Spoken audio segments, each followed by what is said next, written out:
Numerical analysis. तो numerical analysis या numerical method के अंतर्गत पढ़ रहे हैं हम लोग linear equation, system of linear equation. जो डायरेक्ट मेथड पढ़ रहे हैं, तो डायरेक्ट मेथड के अंतर्गत पिछले क्लास में बताया था कि डायरेक्ट मेथड जो होता है, मैंने बहुत सारा मेथड डायरेक्ट करने के लिए था जो पहले पढ़ चुके हैं, और जो पहले न पढ़ चुके हैं वही मेथड को हम यहाँ पर बता रहे हैं। जैसे डायरेक्ट मेथड के अंतर्गत इसके पिछले क्लास में बताए थे कि गॉस एलिमिनेशन मेथड जो था वो डायरेक्ट मेथड के अंतर्गत आता है, जो बहुत इंपॉर्टेंट था, जो बता दिए थे, कुछ एग्जाम्पल भी दिए थे उस पर। आज हम उसी से रिलेटेड गॉस से ही एक एडवांस उसी का जस्ट एक रूप है जो गॉस जॉर्डन मेथड। तो गॉस जॉर्डन मेथड जो है ये करता क्या है, उसमें क्या था कि 2 स्टेप करने के बाद तीसरा स्टेप में बैक जा करके सब्स्टिट्यूट करना पड़ता था। इसमें बैक सब्स्टिट्यूट करने की जरूरत नहीं पड़ेगा। ये कहता क्या है कि कोफिशिएंट मैट्रिक्स ए जो होगा उसको हम लोग डायगोनल मैट्रिक्स के रूप में या यूनिट मैट्रिक्स के रूप में कन्वर्ट करके डायरेक्ट सॉल्यूशन निकाल सकते हैं, जो बहुत इजी भी है। हम लोग रो ट्रांसफॉर्मेशन पढ़े थे पहले भी, उसी के माध्यम से आज इसको सोल्व करने की कोशिश करेंगे। देखिए आज लेक्चर 12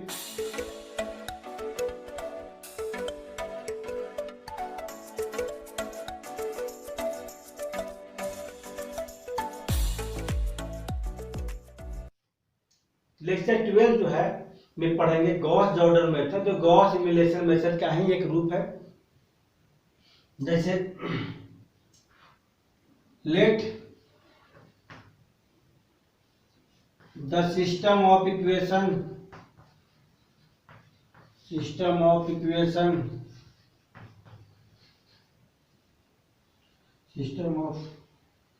ऐसा कहते हैं, सिस्टम कौन सा इक्वेशन, लीनियर कुछ कहते हैं ना, linear equation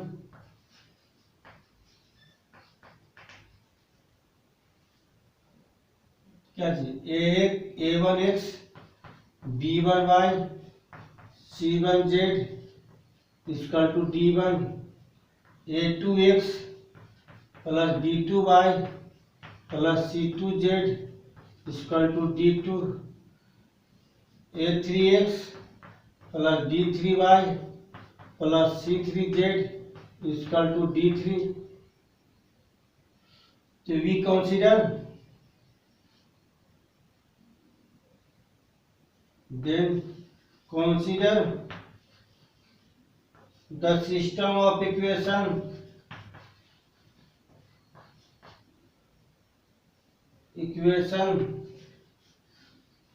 system of equation को जो है एक मैट्रिक्स फॉर्म में पढ़े होंगे ना। then we consider the system of equation, matrix form कितना था, ax बराबर b, जो ए को बोलते थे कोफिशिएंट मैट्रिक्स। तो ए और एक्स को जैसी गुना करेंगे है ना, तो वह क्या किसके बराबर आएगा, बी के बराबर आ जाएगा। जैसे ए लेते हैं कितना है, कोफिशिएंट मैट्रिक्स होता है a1 b1 c1 a2 b2 c2 a3 b3 c3 और एक्स के वैल्यू कितना हुआ, एक्स वाई जेड, और बी का कितना था, d1 d2 और d3। आप इसमें कहता क्या कि कोफिशिएंट मैट्रिक्स ए जो है इसी को रिड्यूस कर देंगे है ना, को डायगोनल मैट्रिक्स के रूप में या तो यूनिट मैट्रिक्स के रूप में बाय रो ट्रांसफॉर्मेशन, तब हम लोग आसानी से सॉल्यूशन फाइंड कर सकते हैं। बस करना कुछ नहीं है। यहाँ तक क्लियर आपका है, पहले से पढ़ते आ रहे हैं।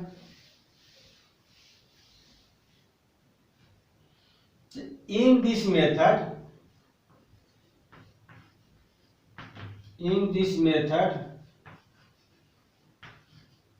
क्या करेंगे, द कोफिशिएंट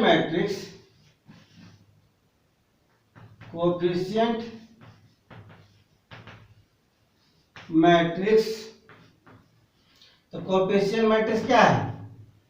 ए क्या कहते हैं? Coefficient matrix. ए को क्या बोलते हैं? Coefficient matrix of the system 1 जो है इज रिड्यूस्ड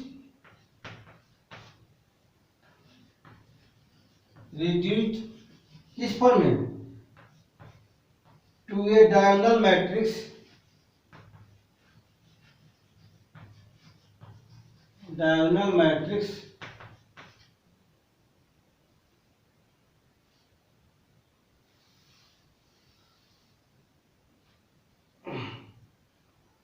मैट्रिक्स या इसको हम लोग यूनिट मैट्रिक्स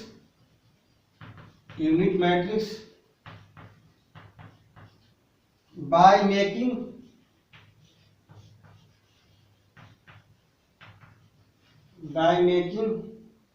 क्या ऑल एलिमेंट्स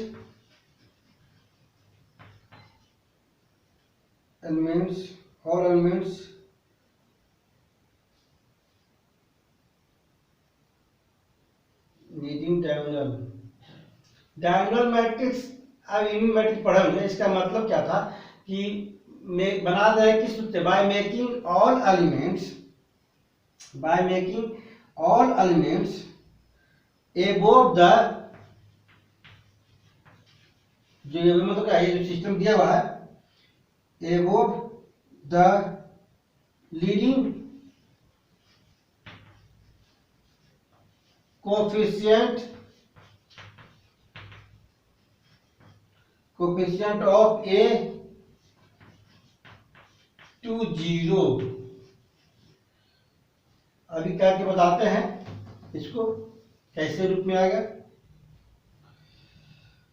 टू 0 कैसे करेंगे? तो बाय, कहने का मतलब है कि जैसे हम लोग यूनिट मैट्रिक्स या डायगोनल मैट्रिक्स क्या करेंगे? बना देते हैं कि डायगोनल में एलिमेंट रहता है, बाकी एलिमेंट क्या करते हैं? 0 कर दिया जाता है। किसके द्वारा? बाय यूजिंग, क्या यूज करेंगे? एलिमेंट्री रो ट्रांसफॉर्मेशन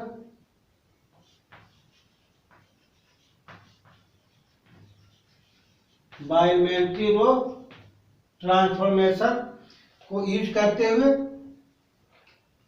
हम लोग क्या प्राप्त होंगे?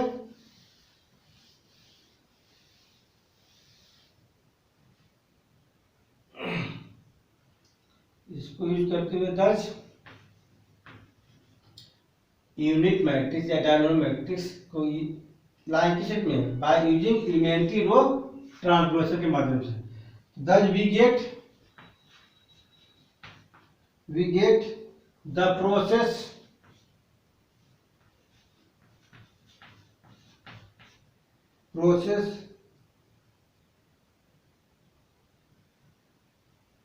ऐसा कहते हैं, we get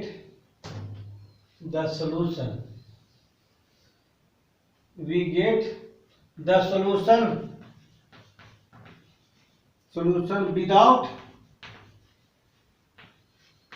without using the process किसका? ऑफ बैकवर्ड सब्स्टिट्यूशन, चाहे बैक सब्स्टिट्यूशन। इसके पहले क्या था कि हम लोग इस रूप में लाते थे, इस रूप में था किंगडम रूप में ना। अब क्या करते थे?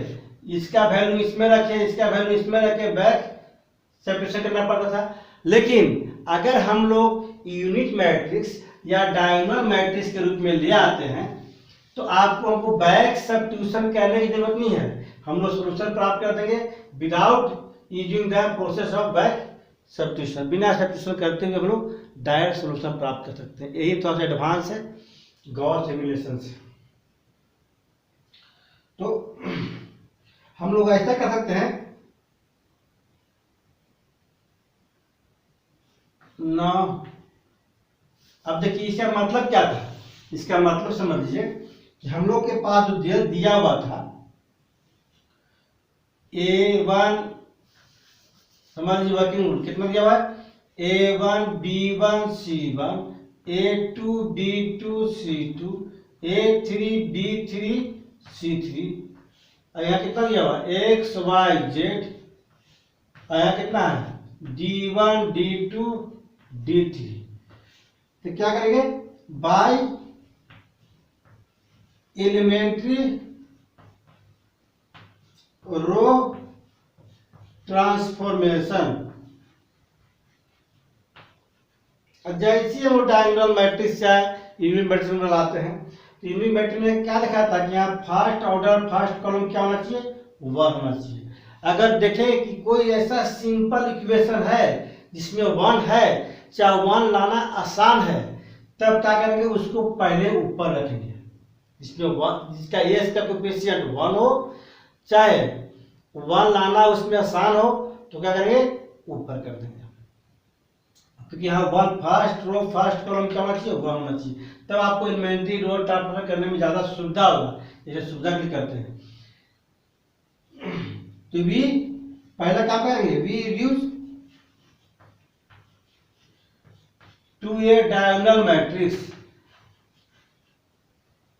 Diagonal matrix. अगर डायगोनल मैट्रिक्स रूप में ला रहे हैं तो कैसे बनेगा, आप देख लीजिए, इस तरह बनेगा आपका। मानते हैं कि आप कोई नंबर आ गया P 0 0 0 Q 0 0 0 R, इस रूप में बनेगा आपका। नहीं तो यहाँ पर ये आ गया, यहाँ B आ गया, यहाँ क्या आ गया, C आ गया, इस रूप में बनेगा।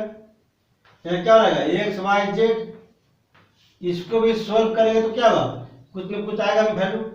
मान के P आया, Q आया, R आया, किसके द्वारा, बाय रो ट्रांसफॉर्मेशन। ये क्या बोलते हैं, डायगोनल मैट्रिक्स। क्या बोलते हैं, डायगोनल। अगर इस रूप में भी आ जाता है, तब आप क्या करेंगे, इसको मल्टीप्लाई करके सीधा सीधा A गुने S बराबर P, D गुने Y बराबर Q, C गुने Z बराबर R। सिंपल आप X Y Z का मान निकाल सकते हैं। नहीं तो इसी को हम लोग अगर ऐसा ले आते हैं, या यूनिट मैट्रिक्स के रूप में ले आते हैं, किस रूप में, यूनिट मैट्रिक्स के रूप में, कैसे होगा, 1 0 0 0 1 0 0 0 1, क्या होगा X Y Z। तो मानते हैं कितना आ जाएगा, ये मान लीजिए आता आगे कितना, P डैश Q डैश और R डैश वैल्यू आ गया। ऑपरेशन करने के बाद रो ऑपरेशन कर रहे हैं हम लोग, रो ट्रांसफॉर्मेशन कर रहे हैं, इसका वैल्यू डायरेक्ट सोल्यूशन है। जैसे गुना करेंगे तो क्या होगा, x बराबर P डैश, जैसे इसको गुना करेंगे कितना होगा, y बराबर Q डैश और z बराबर क्या होगा, R डैश। हम बिना सब्स्टिट्यूशन किए हुए x y z का मान आसानी से इजीली निकाल सकते हैं। इसी को बोलते हैं गॉस जॉर्डन मेथड। अब चलिए कुछ एग्जांपल देखते हैं इसके ऊपर।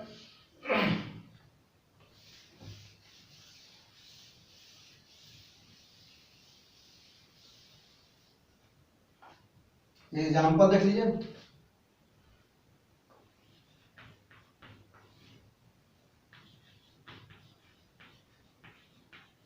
Apply Gauss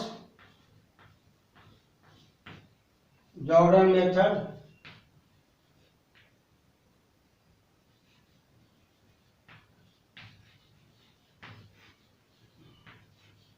to solve the system of equation. कितना दिया हुआ, x plus 2y plus z equal to 8, 2x plus 3y plus 4z equal to 20, 4x plus 3y plus 2z equal to 16। इस तरह का इक्वेशन दिया हुआ है। तो पहले क्या करेंगे, we consider the system of equation. कैसे करेंगे, ए एक्स बराबर बी। आप पहले से मालूम है कि ए क्या है, कोएफिशिएंट मैट्रिक्स एक्स क्या है, वेरिएबल उसका अननोन, और बी क्या है, दो वैल्यू जो राइट साइड दिया हुआ है क्वेश्चन वैल्यू। कितना है ये का वैल्यू। अब देखिए इक्वेशन सबसे सिंपल इक्वेशन लिख रहे हैं, सबसे सिंपल तो ऊपर ही दिया हुआ आपका जो एक्स का कोएफिशिएंट 1 भी है। अगर यह इक्वेशन यहाँ पर आता तो क्या करते हैं, इसको पहले लिखते हैं इसको बाद में लिखते हैं। यहाँ पर आता इसको यहाँ लिखते हैं इसको यहाँ लिखते हैं, वो ना चेंज कर लेते हैं। लेकिन सिंपल 1 में दिया हुआ है यहाँ पर, इसलिए 1 2 1 2 3 4 4 3 2। अब कितना हो एक्स का value X Y Z, B का वैल्यू कितना है 8 20 और 16। अब पहला काम क्या करेंगे, 1 तो आ गया, अब इसको 0 लाना है तब नॉर्मल रूप में आ गया। 1 आ गया तो इसके नीचे 0, इसके आगे भी 0 से लाना पड़ेगा। पहला काम क्या करेंगे, फर्स्ट सेकंड रो में सेकंड रो माइनस 2 से गुना करके घटाएंगे तो 0 हो जाएगा। 2r1 r2 कितना 2 है, ये कितना 1 है, तो 2 माइनस 2 गुने 1 तो 2 माइनस 2 हो जाएगा 0। अब कितना हुआ r3 में कितना हुआ r3 माइनस 4r1, इसमें 4 से गुना के घटाएंगे तो 0 होगा, देख लीजिए। इसके बाद देख लीजिए कितना होगा, फर्स्ट रो में कोई ऑपरेशन नहीं है 1 2 1 हो गया। सेकंड रो में कितना है 2 माइनस 2 गुने 1 0, 3 माइनस 3 गुने 2 2 गुने 2 4 माइनस 1 हो गया। यहाँ पे 4 माइनस 2 कितना हो जाएगा 2, यहाँ 4 माइनस 4 गुने 1 0, 3 माइनस 4 माइनस 3 माइनस 8 माइनस 5, यह कितना हुआ 2 माइनस 4 माइनस 2, फिर कितना हुआ एक्स वाई जेड, इधर कितना हो जाएगा आपका 8, फिर कितना 20 माइनस 16 कितना हो गया 4, और 16 माइनस 32 तो माइनस 16। इसी तरह से अब यहाँ पर क्या लाना है प्लस 1 लाना है। हम लोग ध्यान दीजिएगा, हम लोग यूनिट में नहीं ला रहे हैं तो 1 0 0 0 1 0 0 0 1। सबसे पहले यह काम करते हैं नीचे वाला, अगर यह वाला लेते आए तो आप यह आसानी से आपका आ जाएगा। सबसे पहले क्या करेंगे 0 करेंगे, 0 करेंगे, यहाँ 0 यहाँ 1 1 लाएंगे सब में, तब ऊपर वाला करेंगे मैं लोअर ट्रिगोनल मैट्रिक्स, उसके बाद अपर ट्रिगोनल मैट्रिक्स। यह क्या करेंगे R2 में कितना -1 R2, और R3 में -1 R3 से मल्टीप्लाई करेंगे तो क्या होगा सब प्लस में आ जाएगा आपको, तो आसान पड़ेगा 1 लाने में। कितना हो गया 1 2 1 0 1 -2 0 5 2, यह कितना हो गया एक्स वाई जेड, फिर कितना हो जाएगा 8 -4 और प्लस 16। -1 से इसमें भी किए, -1 से इसमें भी किए, सेकेंड रो में भी किए, थर्ड रो में भी किए थे। अब क्या हुआ R3 माइनस क्या करेंगे 5 R2, उससे क्या होगा 0 हो जाएगा आपका, कितना हो जाएगा 1 2 1 0 1 -2 0, यहाँ कितना हुआ 0 5 -5 गुने 1 2 माइनस प्लस 10 कितना हो गया 12। कितना हुआ एक्स वाई जेड, इधर कितना आ जाएगा 8 -4 कितना R3 में करना है तो 16 माइनस प्लस 20 कितना हो जाएगा 16 प्लस 20 यानी 36 आ गया आपका। अब क्या करना है यह पार्ट आ गया आपका, यहाँ पर क्या 1 लाना है, 1 आ गया 1 आ गया, इधर 0 हो गया, सब क्या हुआ 1 लाना है।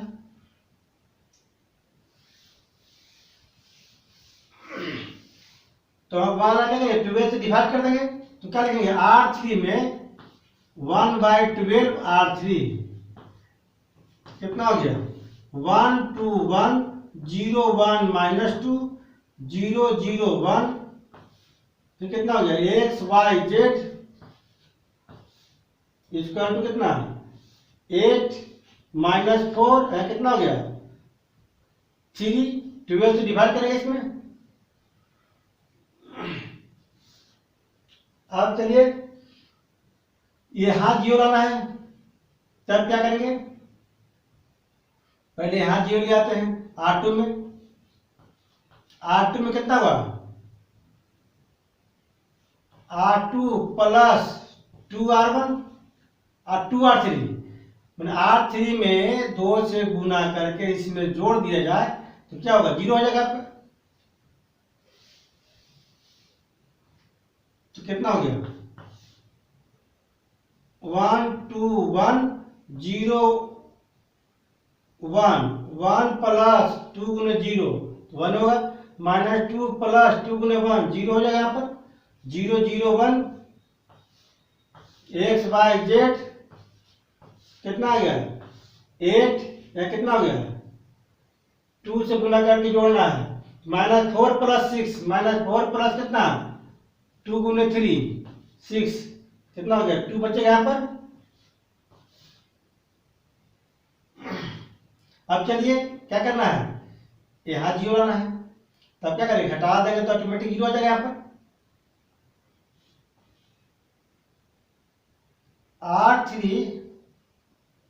R2 में R2 माइनस R3 करेंगे कितना आएगा जैसे R2 माइनस R3 कितना 1 माइनस 0 2 माइनस 0 2 1 माइनस 0 0 1 0 0 0 1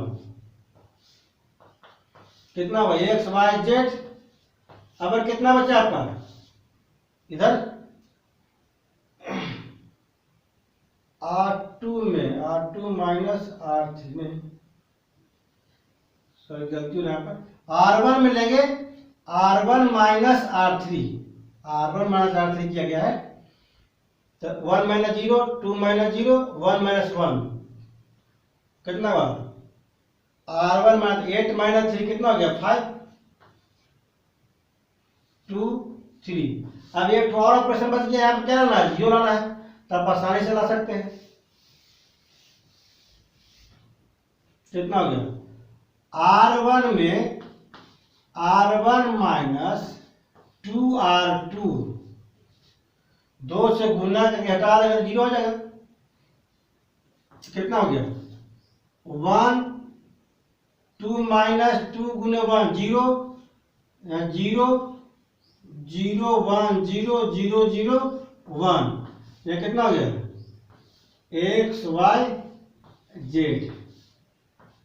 इधर कितना हो गया 8 है कितना 5 आपका है तो 5 है क्या करेंगे 5 माइनस 2 गुने 2 तो 5 माइनस 2 गुने 2 कितना 4 हो गया कितना बचेगा 1 तो 1 2 3। अब आसानी से सॉल्यूशन निकाल सकते हैं जैसे गुना करेंगे इसमें तो ऐसे भी आईएनटी मैट्रिक्स हो गया इसका वैल्यू क्या होता है 1 के बराबर होता है तो क्या बचेगा x बराबर 1 y बराबर 2 और z बराबर कितना हो गया 3। ऐसे गुना करके भी सकते हैं नहीं तो डायरेक्ट x बराबर 1 y बराबर 2 z बराबर 3। यहाँ आसान हो गया बनाने के लिए आपको इस तरह से बोला जाता है कि आप आसानी से इसको सोल्यूशन कर सकते हैं जिसका नाम है गॉस जॉर्डन मेथड। तो हम लोग डायरेक्ट मेथड पढ़ रहे हैं डायरेक्ट मेथड में 2 मेथड पढ़े थे और कल और भी इससे भी इम्पोर्टेंट मेथड पढ़ेंगे जो डायरेक्ट मेथड के अंतर्गत पढ़ना है। Hey there. Subscribe to my channel and also press this bell icon.